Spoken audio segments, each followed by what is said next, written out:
తిరుపతి పరిసర ప్రాంతాల్లో విచ్చలవిడిగా మద్యం గంజాయి అమ్మకాలు కలకలం రేపుతోంది. యువకులు మద్యం గంజాయి మత్తులో జోగుతున్నారు.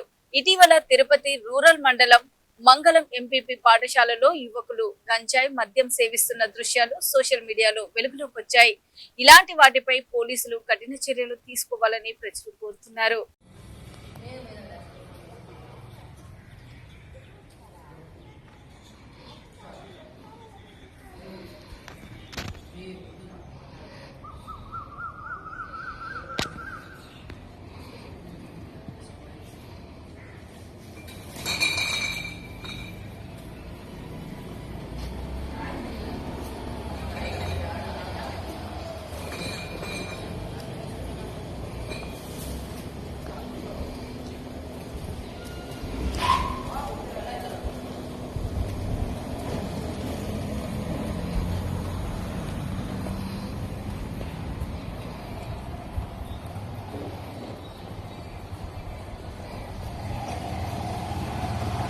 뭐야?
일로 와.